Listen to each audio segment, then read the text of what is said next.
echilibru, sunt gazda dumneavoastră, psiholog Elena Harbor, iar astăzi vorbim despre narcisismul în tulburarea de personalitate borderline.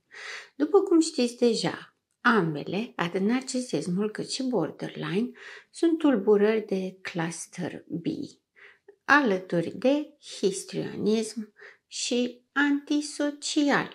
Sunt caracterizate de dramatism, de exagerare și de nervozitate, imprevizibili și cu oscilații emoționale. Tulburarea de personalitate borderline, am mai vorbit despre ea. Este un paradox în carne și oase. Este caracterizată de puternică instabilitate emoțională care merge dintr-un pol în altul. Schimbările de stare, de dispoziție sunt frecvente și puternice. Există și tulburări de identitate și promiscuitate sexuală. Este deseori declarat acel vid interior care doare și doare fizic atât de tare încât deseori apelează la automutilare. Merge cu automutilarea până la tentativele de suicid. Ceea ce caracterizează borderline-ul este această instabilitate în stare și în relații în mod special. Are multiple relații cu parteneri nediferențiați. Nu caută un pattern anume. Oricine vrea să-l păstreze, oricine vrea să îl țină, este disponibil pentru o perioadă. Pentru că există acest ciclu pe care îl regăsim și în tulburarea narcisică, de idealizare, devalorizare și apoi renunțare, aruncarea partenerului pe ușa afară, doar că borderline pleacă mai degrabă, părăsește, pentru că tematica centrală a borderline-ului este frica de abandon și frica de intimitate. Borderline-ul față de narcisic are o mare nevoie de a fi în contact. Când vorbeam despre narcisism, vorbeam despre acea fantezie a grandorii, iluzia iubirii perfecte, absolute, necondiționale, totale. Când vorbim despre borderline, avem în vedere impulsivitatea, patternul de schimbare de relații, patternul de schimbare emoțională, nu se poate abține, nu își poate controla impulsul, acel vid interior care doare. Mai mult decât atât, avem această descărcare emoțională extrem de intensă. Vorbeam despre paradoxul în carne și oase, pentru că avem acest om care suferă de tulburare de personalitate borderline, care este foarte cald, foarte empatic, foarte ofertant. Găsește persoana care vrea să-l păstreze, să-l țină și se duce mai departe. Dar se aruncă cu capul înainte în această relație, oferă tot, se dă pe sine, creează un univers aproape magic, aș putea să spun, fantasmatic, desigur, care le aparține lor. Noi doi pentru totdeauna, spre deosebire de Narcise care spune noi doi împotriva tuturor. Borderline-ul consideră că fiecare îndrăgostire este totală, absolută, pentru totdeauna, necondiționată în mod special, pentru că cea mai mare frică a borderline-ului este frica de abandon. Desigur că atunci când există frica de abandon, există și frica de intimitate, dar borderline-ul face mai mult decât atât și are și această frică de înghițire despre care am vorbit într-o ediție anterioară. Această scurtă descriere este menită să vă readucă în peisajul tulburării de personalitate a borderline. Cum arată un borderline? Este pe cât de cald, pe atât de exploziv, pe cât de înțelegător și ofertant, pe atât de demanding și agățos, care tot timpul are nevoie de confirmări și de reconfirmări că încă este iubit, încă este dorit și nu va fi abandonat niciodată. Deși trăiește în permanență cu această temere, este o temere existențială. Nu este neapărat o frică de moment care vine și dispare, ci este ceva care stă în interiorul lui și care spune că nu este posibil să te țină cineva să te păstreze. Nu este posibil cineva să te accepte așa cum ești. Chiar dacă ești un om bun, faci lucruri rele, torturezi oamenii, îți torturezi partenerii sau partenerele și atunci nu meriți să fii păstrat. Însă, speră și își dorește, dar frica de abandon împreună cu această speranță și dorință de a rămâne împreună creează acest paradox prin care până la urmă ajunge să saboteze relația de cuplu sau de parteneriat până la nivelul la care pur și simplu pleacă. Dacă nu a torturat și nu și-a abuzat partenerul sau partenera suficient de mult încât celălalt să plece, pleacă de unul singur, provoacă abandonul, pentru că exact de acest lucru îi este cel mai mult frică. Și nu poate trăi cu această frică. Ca atare, oscilează foarte mult, abuzează foarte mult, discreditează foarte mult și apoi pleacă. Ulterior, se va întoarce. Este o etapă, o fază prin care are nevoie să treacă pentru a scăpa de această anxietate a abandonului, de această disperare că nu este suficient de bun ca să fie iubit, evident. Când vorbim despre narcisismul din borderline, ne aducem aminte ce înseamnă narcisismul. Grandiozitatea, fantezia puterii absolute, sentimentul de îndreptățire, sentimentul de unic, special, extraordinar, nevoia asta de admirație și adulație excesivă. Vorbim despre lipsa de empatie, despre aroganță și despre invidie. Toate aceste lucruri, în mod normal, nu sunt caracteristice borderline-ului. N-au nicio legătură. Borderline-ul are capacitate de empatie și chiar o folosește, mai ales în perioada de seducție, când intră în conexiune și fuzionează cu partenerul sau cu partenera. Întotdeauna folosește empatia, simte. Borderline-ul simte foarte mult. Narcisicul simte foarte puțin. Narcisicul este tot în categoria tulburărilor de personalitate care au la bază exagerarea și dramatizarea, însă narcisicul simte furie și ură. Spre deosebire de borderline care zice că iubește, dar are acces la emoțiile pozitive, doar că sunt exagerate și categoric sufocă, chinuie, torturează, creează un soi de dependență, cum dependența nu este niciodată funcțională, întotdeauna această dependență va crea disfuncționalitate. Se sufocă și se înghit unul pe celălalt, creând acest pattern de nu mai suport. De la ești totul pentru mine, poți să ajungi să fii absolut nimic și să se decupleze complet, chiar și într-o singură zi sau chiar de la o oră la alta. Astfel că vorbim despre narcisismul din borderline și ne gândim cum este posibil. Caracteristicile sunt foarte diferite, chiar diametral opuse.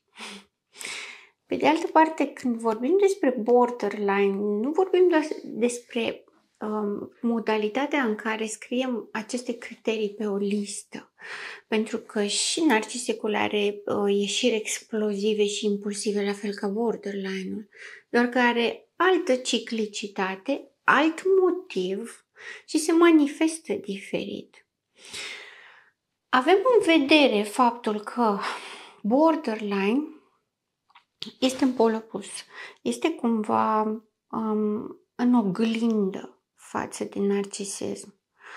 Și ca atare regăsim foarte multe caracteristici din narcisic în borderline, chiar și atunci când nu este o schimbare de stare, pentru că vom vorbi într-o ediție viitoare și despre schimbarea narcisicului sau transformarea narcisicului în borderline și transformarea borderline-ului în narcisic.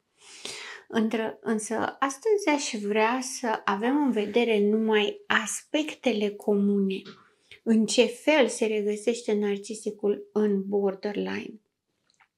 Avem pe de-o parte această grandiozitate. Și borderline-ul are grandiozitatea. Are visul iubirii absolute, exact la fel ca și narcisicul. Trebuie să ne iubim total, absolut, necondiționat pentru totdeauna și mereu, dacă se poate. Într-o condiție ideală, fantasmatică a relației. La fel, exact la fel ca și narcisicul. Doar că narcisicul se raportează la obiectul pe care îl reprezintă partenerul său, îi creează o imagine fantasmatică a partenerului sau partenerei pe care o introiectează, o ține în mintea sa și față de care relaționează pe tot parcursul relației, versus borderline, care interacționează cu persoane reale, este conștientă de persoana de lângă. Ca atare, anxietatea abandonului crește foarte mult. Anxietatea posibilității de a fi rănit în relație crește foarte mult. Desigur, nu în partea de idealizare. În partea de idealizare toate lucrurile sunt minunate, sunt extraordinare, este de fiecare dată sufletul pereche, tot ce și-a dorit, în sfârșit a găsit persoana potrivită. De fiecare dată. Și se întâmplă foarte des acest de fiecare dată. Idealizarea este la fel. Este cea mai cea, este tot ce mi-am dorit, este aici, voi fi pentru totdeauna. Fapt care, cu derularea relației, începe să se estompeze pentru că borderline-ul are contact cu persoana reală. Chiar dacă idealizează, la un moment dat face coerența între ideal, imaginea ideală pe care a creat-o și personajul real. Este o combinație în percepția borderline-ului despre partenerul sau partenera sa. Este o combinație între imaginea idealizată și persoana reală.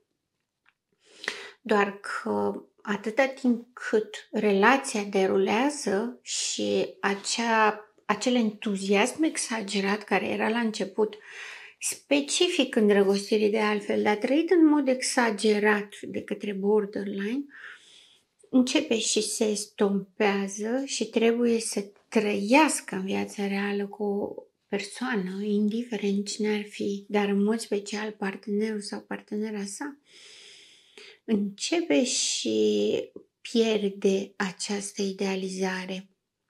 Și cu cât pierde această idealizare, începe și se teme din ce în ce mai mult de relație.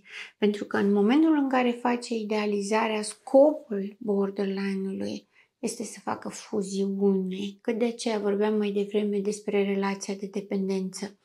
Este o dependență de ambele părți.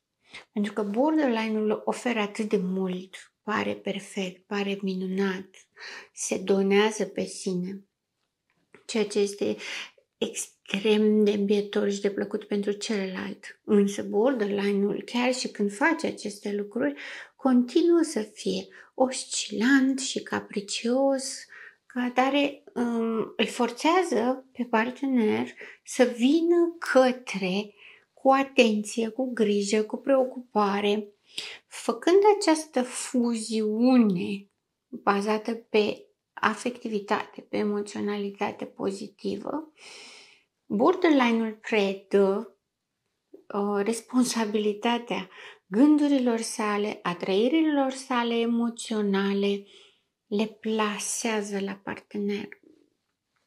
Se creează această dependență. Borderline-ul are nevoie de partenerul său ca să-i regleze emoțiile, să îi țină linia coerentă și să-i țină scopul și sensul în viața aceasta. Pentru că spuneam la început despre criteriile de identificare că în general borderline-ul este caracterizat de ideație suicidară și comportamente de tip tentative de suicid, tentative reale care nu sunt demonstrative, nu sunt ca să atragă atenția, ci în mod serios se gândește să-și ia viața. Și atunci când vorbim despre această fuziune pe care o face, îi plasează partenerului toată responsabilitatea vieții sale, a gândurilor, a emoțiilor în mod special și totodată și a faptelor, implicit și consecințele. Astfel, borderline-ul depinde de partenerul său. Când vorbim despre această fuziune prin idealizare, o regăsim și la narcisic. Capacitatea narcisicului de a desprinde omul real de ideație este diferită și este mai amplă, pentru că borderline-ul face o idealizare a persoanei, pe când narcisicul face o idealizare doar a unei imagini pe care și-a făcut-o despre persoana respectivă. Și atunci conexiunea, fuziunea este numai la nivel mental, în ideea în care dacă suntem amândoi la fel, nu mă rănești, sunt în siguranță. Și tocmai de aceea narcisicul încearcă prin manipulare să aducă partenerul sau partenera la aceleași principii și aceleași valori ca să fie amândoi la fel și să nu existe această discrepanță, această posibilitate de a fi rănit. Iată că avem aici sentimentul ăsta de a fi special și de a fi unic. Și borderline-ul îl are. Sunt grozav, sunt special, ceea ce îți dau eu, nu-ți dă nimeni, noi doi singuri. În această este ca o bulă, este ca un mediu in vitro, doar că este in vitro în mintea lor și nu in vitro în realitate. Dar folosesc acest termen ca să înțelegeți retragerea față de lume. Ne aparținem doar unul celuilalt și atât. Este comună cu narcisicul. Este foarte adevărat că în privința narcisicului este cu un scop manipulativ pentru această ștergere a creierului. În borderline este același scop manipulativ, doar că nu este pentru ștergerea creierului, ci este pentru siguranța sa. Dacă noi doi suntem unul, nu poți să mă părăsești. Dacă tu ești jumătatea mea și noi doi devenim un întreg, n-ai cum să rupi întregul. Și atunci teama și anxietatea de abandon se reduc drastic și dramatic.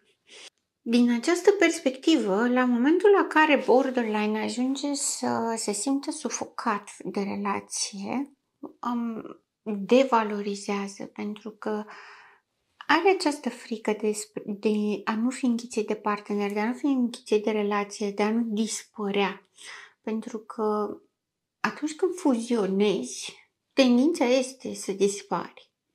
Și instinctual, borderline-ul începe procesul de separare, începe să nu-i mai placă nimic, să refuze totul, să se separe cât mai mult. Doar că se separă doar până îi scade anxietatea și ulterior se întoarce, lucru care este diferit de narcisist. Pentru că narcisistul se desparte și atât. Nu se întoarce, chiar dacă amândoi fac acea parte de hovering, fac parte de căutare, hărțuire, insistență de după.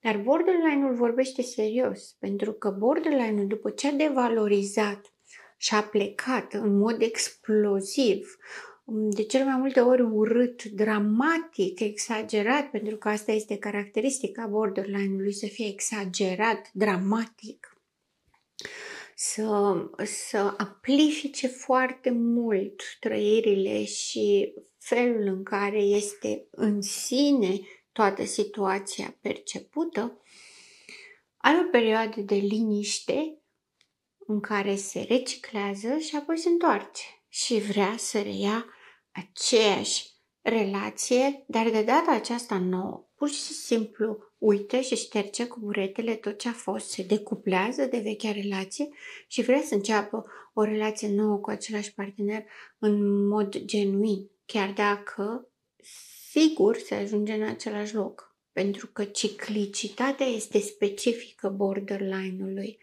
lucru care nu se întâmplă la narcisic, însă acest sentiment de mi se cuvine să mă iubești, mi se cuvine să-mi acorzi atenție, este foarte, foarte demanding, foarte insistent, trebuie să-mi dai, trebuie să-mi faci, cere asigurări peste reasigurări în permanență, lucru pe care îl face și narcisicul de altfel.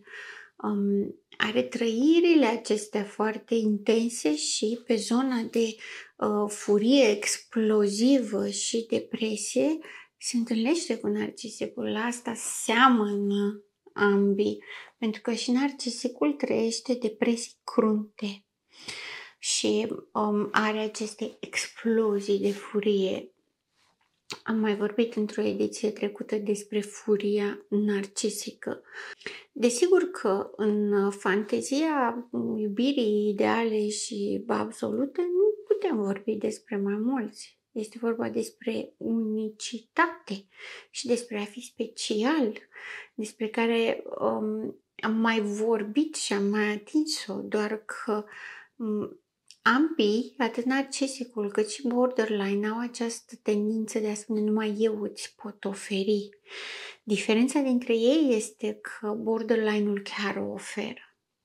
Și în contrapartidă cu faptul că oferă acest sentiment al unicității pe care victimele narcisicului îl au doar la nivel fantasmatic, nu se simt speciale, dar au impresia că sunt în perioada de cucerire și de seducție. Borderline-ul oferă această senzație a unicității atâta timp cât este acolo în relație, cât timp încă mai crede în relație. Dar o are în sine. Atitudinea borderline-ului este o atitudine de superioritate. Este o atitudine foarte seductivă, foarte manipulativă, este orientată către scop, are un scop foarte clar, ceea ce este comun cu narcisicul, acest scop al iubirii și al deplasării responsabilității emoțiilor și propriilor trăiri. Și ce nu are la fel cu narcisicul este autodistructivitatea. Simte atât de mult încât simte nevoia să se distrugă. Pentru borderline, despărțirea, separarea este echivalentul autodistrugerii. În schimb, pentru narcisic, separarea este o eliberare, este o nouă șansă și nu are acea durere interioară copleșitoare. Pe de altă parte, are destructivitatea. Îl distruge pe celălalt și cu cât îl distruge pe celălalt, cu atât mai mult se recuperează pe sine. Borderline-ul, cu cât distruge mai mult pe celălalt, cu atât se distruge și pe sine. Este o dinamică diferită, dar dacă ne uităm de afară, fără să știm diferențele dintre ele două, arată foarte asemănătoare. Având în vedere că îi torturează, mai întâi îi idealizează, îi iubesc și după aceea îi torturează, îi abuzează pe partenerii lor pentru ca până la urmă să plece într-o explozie de furie care a fost generată din ceva banal care nu are un motiv real. Privind de departe, pot să pară că sunt același lucru. Ambii au disperarea controlului, sunt excesivi în control. Ambii vor să fie văzuți într-un anume fel. Cum vor ei, unici, speciali, extraordinari, grandioși. Ambii au aceste fantezii exagerate despre propria persoană. Borderline-ul, spre deosebire de narcisicul și-a făcut o imagine ideatică despre el. Dacă el face ceva, este cu totul special și extraordinar și toată lumea o să-i mulțumească. Și borderline-ul are această grandiozitate, această fantezie, doar că o are împărtășită cu cineva. Borderline-ul este self-aware, știe că greșește, știe că exagerează, dar pur și simplu nu își poate opri aceste emoții foarte puternice. Nu poate opri nici măcar ciclicitatea etapelor. În timp ce narcisicul este total decuplat de ele. Narcisicul consideră că așa trebuie să fie și era singurul lucru care putea să se întâmple. În timp ce borderline-ul știe că greșește. Borderline-ul consideră că este o persoană bună care face lucruri rele, în timp ce narcisicul o să spună întotdeauna eu sunt doar un om bun care face lucruri bune, doar că n-am avut noroc în dragoste. Ce are borderline-ul diferit față de narcisic sunt tulburările de alimentație și de somn. Se regăsește și la narcisic o parte din aceste tulburări, doar că sunt un pic diferite. Borderline-ul în general are bulimie și anorexie, în timp ce narcisicul este extrem de drastic cu dieta sa, ca nu cumva să ia vreun kilogram în plus, să nu are vis-a-vis de persoanele care se îngrașă, are repulsie și vis-a-vis de propriul scor, are standarde foarte bine plasate. În general, narcisicul caută să fie cât mai slab posibil, pentru că este singurul fel în care poate să arate bine. În rest, orice kilogram în plus este dezgustător și aduce repulsie, provoacă greață. Greață față de sine și față de ceilalți este extrem de respingător. În timp ce borderline-ul are aceste tulburări alimentare din perspectiva emoționalității, este legat direct de zona de iubire. Dacă nu se suportă pe sine, dă afară tot ce a mâncat, evită să pună în gură alimente. Dacă este în relație cu ceilalți, dacă are partea aceasta de oscilații emoționale prea dese, preferă să nu mănânce, pentru că este o modalitate de a se opune iubirii toxice sau este o modalitate prin care se poate evidenția, să respingă ceea ce îi se oferă. Tulburările alimentare sunt frecvente în borderline pentru că țin de împăcarea cu propriul corp. Borderline-ului nu-i place corpul său sau îi place prea mult corpul său și atunci apar și oscilațiile alimentare. În timp ce narcisicul se autopersecută, se autopedepsește, este foarte punitiv, foarte drastic cu sine pentru ca să păstreze întotdeauna acest instrument, corpul său, să fie cât mai aproape de perfecțiune. Dacă în mintea sa stă perfecțiunea și ceilalți trebuie să vadă tot perfecțiunea. Borderline-ul nu este atât de centrat pe corpul său ca fiind perfect, tot își instrumentalizează corpul, dar îl instrumentalizează pentru seducție și pentru a avea putere asupra celuilalt prin corpul său, prin a seduce, prin a fi interesant, ca să poată să atragă.